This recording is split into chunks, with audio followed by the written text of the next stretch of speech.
Ini ang Digicast Negros X. Top 10 ng mga balita sa Negros Island Region. Ang amon ikadulong sa inyo kag yari ating mga top stories of the day. Today is July 8, 2026, Miyerkules kaadlaw. May mga gin-evacuate na bangod sa mabunok nga ulan. May mga lugar nga nagsuspend sang klase. Kinagamo sa sulod sa isa ka bar, nakuhaan sa video. Victoria City, hindi na magpilak sang basura sa Bacolod. Yellow rainfall warning sa buwas sa Negros. Super Typhoon Inday, nakasunod na sa PAR. Kag sa good vibes, nag-rensing a dance group, yara karon sa California para sa World of Dance Summit 2026. Inatanan sa Digicast Negros X.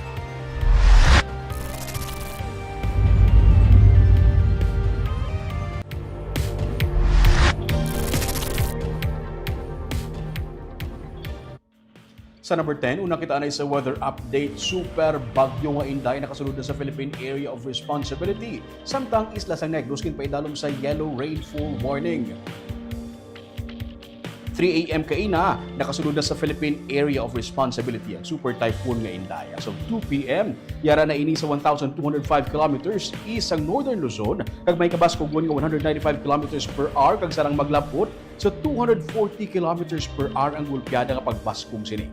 May mga lugar nga ginpaidalom sa Tropical Cyclone Wind Signal number 1. Butsilingon sa sulod sa 36 oras, mabatsagan na ang mabaskog nga hangin sa sini nga mga lugar. Magapadayon nga mabaskog si Inday tubtub Huwebes nga adlaw, pero ginapaabot nga amat-amat ini magahinay tubtub nga makagwa sa PAR Sabado nga adlaw. Ginalantaw nga wala sang landfall scenario kung ini magtupa sa duta, pero balantayan ang pagbaskog sang bagyo tungod ang pagnapabaskogon sang bagyo ang hangin nga habagat nga amo ang magadala sa mabaskog nga hangin kag ulan sumugod Huwebes nga adlaw. Mabaskog ang hangin kag ulan Biyernes tubtub Domingo sa Negros, Western Visayas, Mimaropa, Bicol, Metro Manila, Calabarzon, Central Luzon, Ilocos Region kag Western Cordillera. Huwebes kag Biyernes kag subong adlaw sa pinakalitas nga weather update sa Pag-asa ang Negros, isla sa Negros ang ginpaidalom sa yellow rainfall warning upon mangin mabunok ang ulan. Ini subong adlaw, Huwebes kag Biyernes tubtub Sabado sa Ukto. Gani ginapaandaman ang publiko nga pag-ulo aligmat sa posible na pagbaha kag landslide.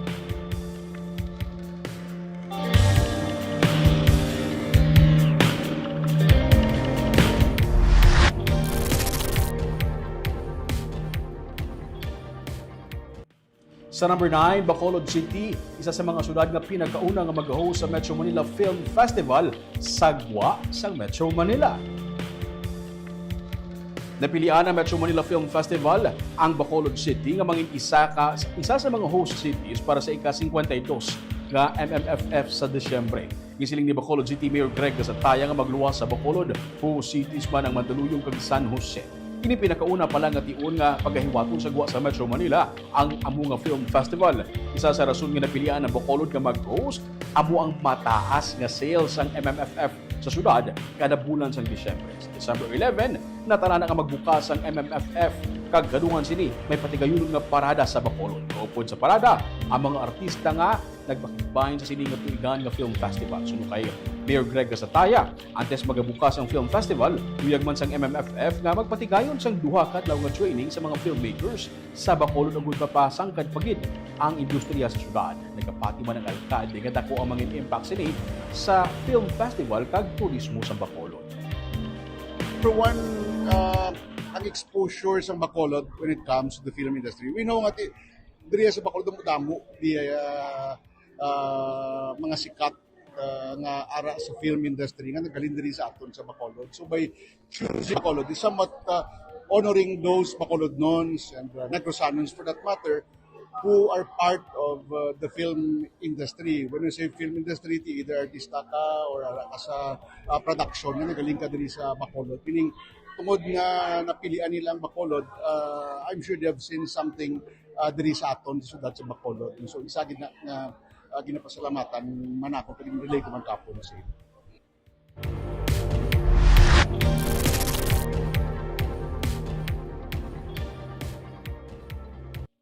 Sa number 8, Comelec Bacolod nagpatigay na sa site assessment sa mga voting centers, ibilang kabahin sa preparasyon para sa piniliay. Ang pagpatigayon sa ocular inspection sa Comelec Bacolod tuyo nga magpasiguro nga ang mga polling places safe, functional, kag accessible sa mga botante. Lakip na diri mga yadtong kabahin sa vulnerable sectors ng komunidad. Ang mga kasubong assessment makabulig patod nga ang kada voting center maka-accommodate sa mga persons with disabilities, mga senior citizen, mga nagabusong, kag iban pa nga ginakabig priority voters para sa ilaman nga tigayon maka-exercise ang ilang kinamataron sa pagboto sa mahapos kag sulhay nga pamaagi. Sa biyak kabahin, ginapahanumdum sa Comelec na sa July 20 na ang katapusan nga adlaw sa pag-file sa petition for exclusion of voters. July 24 naman ang last day sang to file sang inclusion of voters. Balik naman ang Comelec nga bukas kada Lunes, nag-resume na ang regular office operations.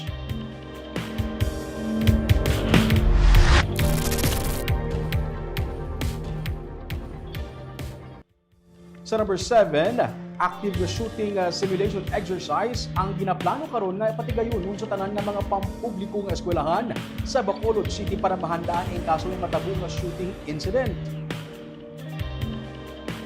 Bangod sa pagpamahog nga nabaton sa pila ka mga eskwelahan sa Bacolod City, ginsugdan na sa Bacolod City Police Office ang active shooting simulation exercise sa mga pampubliko nga eskwelahan sa Bacolod. Iniagod matuluan ang mga estudyante kag mga manunudlo sa ila obrahon hinali nga may magluntad nga shooting violence sa sulod mismo sa eskwelahan. Sa manini kapamaagis ng kapulisan agud ma-assess ang ila kapasidad sa pagresponde sa mga amo sini klase nga insidente. Gisiling ni BCPO Director Police Colonel Eugene Rebadomia nga una nga gitpatigay ng simulation exercise sa mga eskwelahan sa Barangay Granada kag Barangay Alangilan. Inahayluman sa kapulisan ang tagsa ka mga eskwelahan nga makig-angot sa ila agud makapatigayon siyang active shooting simulation exercise sa ila tagsa ka mga eskwelahan. Nagapanuwagan si Rebadomia sa mga ginikanan nga tudluan ang ilang mga kabataan nga likawan ang prank nga mga threats. Bangod nagatuga inis ang kahangawa sa publiko. Ini matapos nga nagkansela sang klase ang 3 ka mga eskwelahan sa Bacolod bangod sang amo nga rason. Sa investigasyon sa kapulisan, may nakasulat nga shooting on July 6 sa isa ka glass window sa isa ka universidad sa syudad rason sa pagkansela sang klase tubtub subong nga adlaw. Nakilala naman sa kapulisan ang estudyante nga involvado sa among insidente kag nagsiling nga prank lamang ang iyagin sulat. Sa records ng DCPO, may isa pagig ka public high school nga nakabaton sang kaangay nga threat sang kahapon nga adlaw. So ang panawagan namin sa mga parents, sa mga guardians, we try to educate. I-orient natin yung mga kabataan natin na huwag bumbawa ng gano'n, yung parang laro-laro lang sa kanila. This will cause alarm sa hindi lang po sa school but sa buong Bacolod City. Kasi kagawa ng mga minors halos eh. So we need to appeal to the parents, to the guardians na please sabihan natin sa hindi magandang ginagawa na hindi to katuwaan lang, hindi to trip-trip lang. It causes alarm to everybody, not only to the school, but to the community. Isipin naman magsuspend ng class.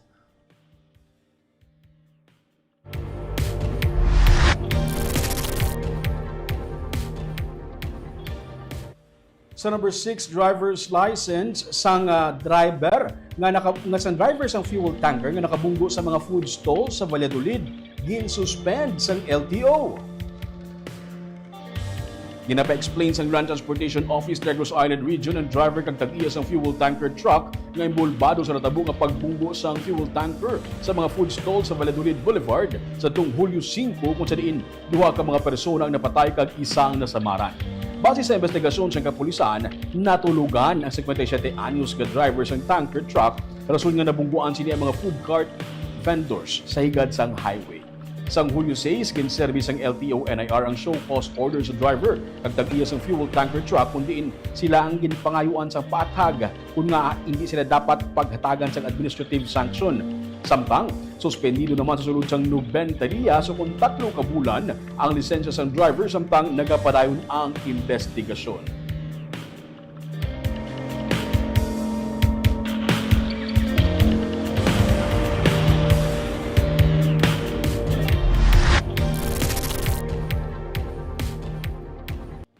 Sa Sa number 5, Public Assistance Desk ipahamtang sa Police Station 7 sa tanan nga mga eskwelahan nga nasakupan nila ini agud to malikawan ang kinagamo sa tunga sang mga estudyante. Makita sa video nga ginpost sa Facebook ang pagbuag sa dalan sa mga high school students sa isa ka eskwelahan sa barangay Mansilingan sa Bacolod City kasunod sa ginaligar pag tinapong ulay Biyernes ang udto. Sa video, makita nga may isa ka estudyante nga lalaki nga nagpahid sang iya nagahabok na nga mata.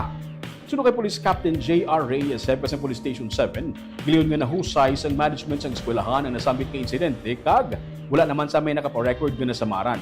Agud balikawan ang pareho sini nga mga insidente kag badasig ang pagrespondi sa mga kinagamo. Mapahamtang sang Public Assistance Desk ng Station 7 sa tanan nga mga eskwelahan nga ila nasakpan. May mga contact numbers naman ng kapulisan sa tanan nga mga school principals para madasig ang komunikasyon.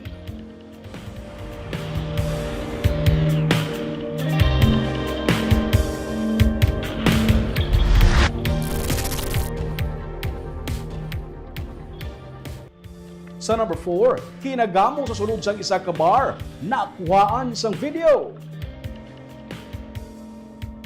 Nakuhaan sang video ang kinagamo nga nagluntad sa isa ka bar sa Lacson Street, Barangay Madalagan sa Bacolod City sa weekend. Makita sa video ang pagrambol kag pagsinggitanay sa mga customer, staff kag bouncer sa amo nga ilimnan. Sa statement nga ginpagwa sa management sang sista nga bar, sila nagapangayo sang pasaylo sa tanan nga nakasaksi kag apektado sang amo nga insidente. Naghahimo na sila sa tikang agud malikawan ang kasubong nga hitabo. Ilagin sila nga ang nakuhaan lang sang video, amo ang tion ko sa diin. Nagaginamo na apang wala na capture sa video ang natabo antes pa man ang insidente.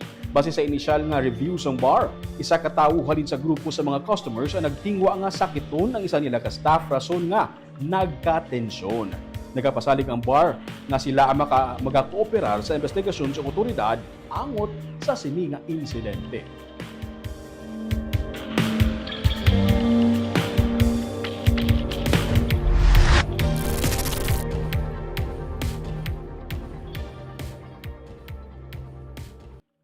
Sa number 3, Provincial sa Negros X ang nagtukod sa Provincial Biosecurity Task Force for Agriculture batok sa RSSI nga peste sa tubo.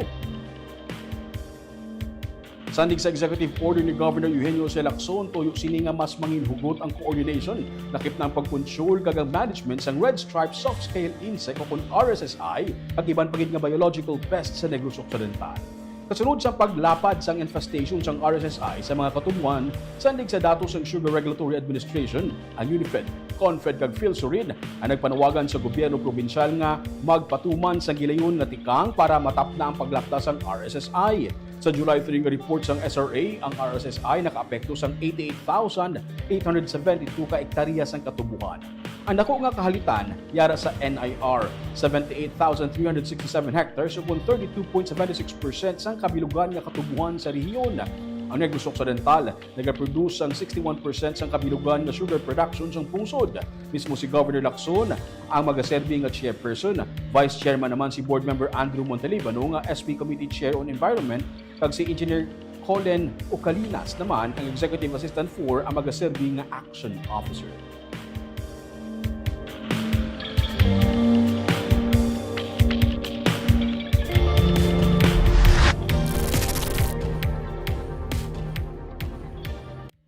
Sa number 2, ginpahayag ni Bacolod City Mayor Greg Gasataya sa iyang State of the City Address subong gid na mga hapon nga nag-withdraw na ang Victoria City sa paghaboy sa ilang basura diri sa Bacolod. Ginbawi na sang Victoria City ilang request nga magpula sang ilang basura sa sanitary landfill sa Bacolod City sa Barangay Felisa. Ini ang ipahayag mismo ni Bacolod City Mayor Greg Gasataya sa iya pinakaunang State of the City Address lagin patigayon subungid na mga hapon. Sa Facebook post naman ni Victoria City Mayor June B. Bantog, iya din saysay nga ginpakamaayo nila nga bawion ang request bangod sa pagkahangawa sa mga pumuluyo sa syudad, ilabi na sa mga taga-barangay Felisa. Nagapanidugan man siya nga legal kung tani ang amo request, apang ilaman nahangpan ang reklamo sa mga Bacolod nun. Ang pagbawi sa request ang sunod sa iya, pamaagi man agud mapabilin nga mabakod ang relasyon sa Bacolod kag Victorias. Ginpadali na sa Victorias ang pagkayo sa ilang kaugalingon nga sanitary landfill pagdatala na ini nga mahuman sa masunod nga tuig. Samtang gitpatpat naman ni gasatayang sa iya sining soka ang mga programa sa iyang administrasyon sa ikayong lawas, edukasyon, sports, traffic kag transportation kag disaster resiliency. Gintabungan sa mga punong barangay sa syudad ang nauna nga soka sang alkalde. Yara man si Bacolod City Lone District Representative Alfredo Abelardo Benitez kag ang mga city directors.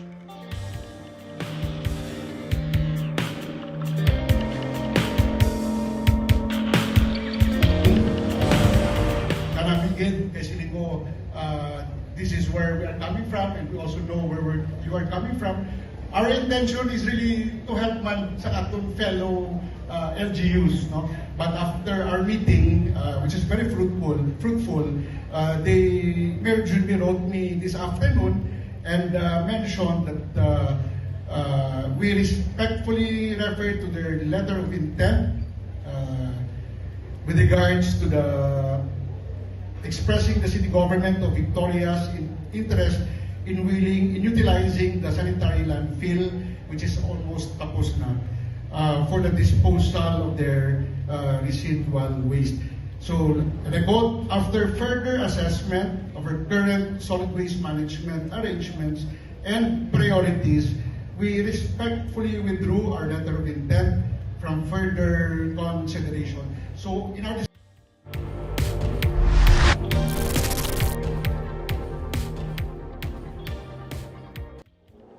Kag sa numero 1 sa mga balita subong adlaw, ginapahanda ang publiko batok sa ulan nga dalasang bagyo nga si Inday. Samtang Negros ginpaidalom na sa rainfall warning kag may mga lugar na nga ginpangbaha gani may mga gipang evacuate nga mga pumuluyo. Sa Banwa sa Castellana, may 16 ka pamilya nga gin-evacuate kainas ang kaagahon sa Barangay Robles bangod sa pagbaha dala sa mabunok na ulan. Silang tigayon nga nakapauli na. Sa Pontevedra naman, may 5 ka mga pamilya nga gin-evacuate man bangod sa pagbaha kag tubtub sa karon, nagapabilin pa sa evacuation center sunod sa Provincial Disaster Risk Reduction Management Office. Sa Canlaon City, may 57 ka mga pamilya ang gin-evacuate man bangod sa mabunok na ulan kag sa datos sa Office of the Civil Defense. Ginsiling ni OCD Regional Director Donato Sarmeno III, paray ng ilang coordination sa mga local government units ilabi na gid nga yara ang Negros sa yellow rainfall warning.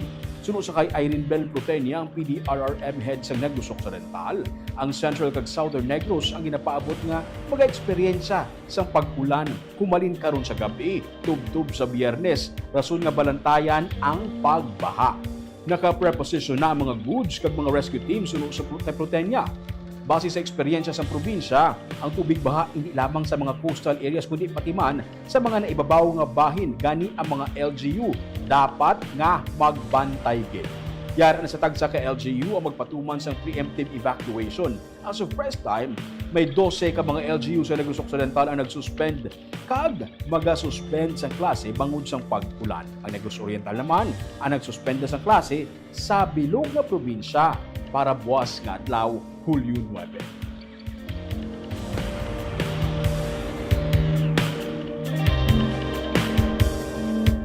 Sige siya for 2 days. Of course, ma-expected kita sang pagbaha sa mga areas, not only sa coastal area but based sa aton nga recent nga history, no, nakita ta nga kalabanan sa aton nga baha is ara sa babaw and kalabanan sa aton nga deaths is also ara sa babaw. So kagina gin-remind taman ng aton nga mga LGUs, no, to make sure nga hindi lang sa coastal ang bantayan but also particularly do sa upland areas nila. So, subong nag-maintain kita sa red alert, diba? Kaya tungod sa kanto. So, maintain naman gapon nato no. Pero mga blantayan nato ng La Castellana nga no. Mas lahal.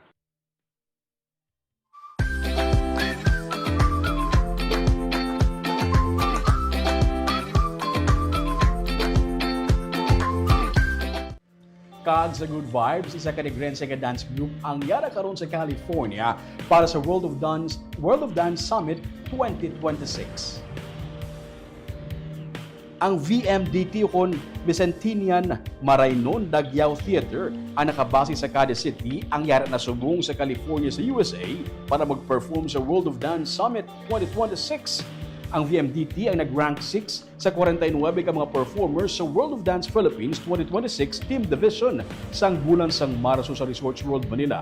Bangod sini, nag-qualify sila para sa The World of Dance Summit sa California. Ang grupo ang nangin pop dance champion na sang panaad sa Negros 2025 kag paray nga naghatag sang dungog sa Cadiz City. Sa international stage na sila mag-perform bitbit ang hayahay sang Pilipinas. Ang World of Dance Summit ang isa ka global championship na ginaintrahan sa mga elite dancers sa kalibutan para sa legendary battle. Libo-libo nga mga dancers ang nagapasakop diri gikan sa 50 ka mga pungsod sa bilog nga kalibutan. Kalabanan sa mga katapos ang grupo mga taga Cadiz, kag may mga kaupod man sila nga mga taga Sagay, kag Bacolod City. Sa July 7 to 10, ang World Dance Summit sa Anaheim Convention Center sa California.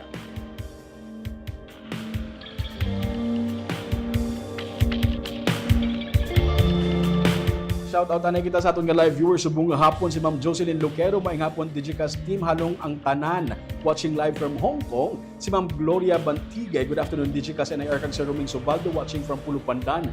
Keep safe everyone. Si Jezeri Garucha Hivero, good PM ka Digicast Sir Roming, always watching from Saraet, Himamaylan City. Si Chona Evangelista Caredo, maayong hapon Digicast Negros watching from Singapore. Si John Randolph Rubin, good afternoon Digicast Negros, more power. Si Marvin Cipriano Aquino, good afternoon Digicast Negros, good afternoon Choy Roming, watching live from Silay City. Si Total Plant, may Anomig Roming Subaldo, may treat nga bata sa shooting sa Bacolod. Ari na kami sa Saraet, Pamatik Balita. Hindi ko kain chini sa ginanabi ni Sir.